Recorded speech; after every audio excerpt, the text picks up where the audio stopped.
Lesson for this week is VBot coding. This is a VBot. Coding, same thing as programming. This little VBot here will be charged when you get into the STEAM lab. It's kind of hard to see it. Let me see if I can zoom in, but this is forward, backward, left turn, right turn, go. This right here says clear. This right here says pause. So with this little guy, the students are going to be doing some estimating on how many forward turns and forward moves it takes to get to a certain desired location. So before you start, this will have to be cleared, and then they will be programming. So we'll get back to that in a minute. But so the main objective is estimations, making estimations. Story is how many seeds in a pumpkin. Cute little story. Here's the link to the Read Aloud. A short poem that the students could put motions with, do a finger play. Here is a poem written by a student. And at the end of the poem, the student asks, "What do you think the pumpkin said?" So this link will take you to the poem that the student wrote, The Jolly Pumpkin. And the students could actually come up with whatever they think the pumpkin said and turn it into a writing assignment. It's a math objective, and it's mental math, estimation, is where we're going this week. Vocabulary. The word of the week is estimate, to make a careful guess. Coding, the use of signs or a sign and symbols arranged as a set of instructions for a desired outcome. Algorithm, a process or set of rules to be followed in calculations or other problems, solving operations, especially by computer. So you're really just going to have to go in. If you're new to this, you'll need to probably go into the STEAM lab the day before or sometime before you go in to take a look at what it looks like. You can take a look at this video right here. It'll kind of show you what these kids are doing, and this is what will be. There will be tape on the floor when you get in there. 3 different colors, but all the same length with some turns. The students will estimate how many forward spaces it needs to go. So how many times are they going to push forward, and are they going to need to turn? So this will help you if you look at this in advance. This will also be the one that's in the lab. But if you'll Google VBot coding, you'll kind of see it'll become more clear. So the table activities. There'll be 4 table activities, and they'll have grids. They'll be about the size of the table. So on the grids, the students are going to practice coding before they get the real VBot. So the students will estimate how many spaces and turns it takes to get to a desired location, which is your coding. There will be cards. They will have forward arrows. There will be some that have left turns, right turns. There'll be go, and I think there's a clear.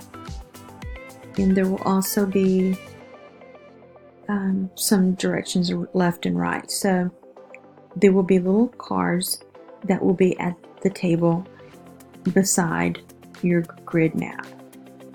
So let's say this is mat 1, and there's another one just like it at table 2. So table 1 and 2, or mat 1 and 2. The VBot will be a designated place to start. So if they start here, and let's say right over here is, let's say they start here and they need to go out an exit door. There'll be a little picture that has exit door. Maybe there's a fireman here, and maybe there's a fire here. So if the VBot starts here, he's going to need to probably turn, go forward, turn, go forward, because we're trying to avoid the fire here. Forward, forward, forward, turn, forward. So they're going to take out their cards and they're going to do turn, left turn, forward, forward, forward, right turn, whatever it is, however they're going to get from here out the door, or in this case, how to get around a pirate to get to a treasure box. So once they have the cards laid out, they will practice it with a little laminated Bee-Bot. So put the Bee-Bot here. They're going to go one space. They're reading their cards over here, their little algorithm that they made with their cards. So they'll say forward, and they'll go forward or turn. So it's kind of hard to explain. You'll just have to go in there, and maybe I can video someone doing it and send it to you guys that are new. So at the same time as this is going on, at the same time that the kiddos are working here with the laminated Bee-Bots and the grid, they're practicing, you're working down here with these tracks that we've made using the real Bee-Bots. So you'll just follow these directions and you'll be on your way. We'll do this for 2 weeks so that the students can have plenty of time to either go here or here to these activities. Hopefully by Tuesday I should have the estimation station table out front up and running. There will be 3 pumpkins. Inside a part of the story, it talks about how just because it's a big pumpkin doesn't mean it's going to have the most seeds. So they're going to estimate by looking at the patterns. The more lines it has and the darker orange, the more seeds. So they can use those facts that they learned through the story to make wise estimations on how many seeds, which one's going to have the most. And this is another fun little opportunity for them to estimate. You can have, I'll have sheets for you to pass out in the classroom, and you can do it as a classroom if you like. And that'll be your math lesson for estimation. So I hope it is a little bit confusing.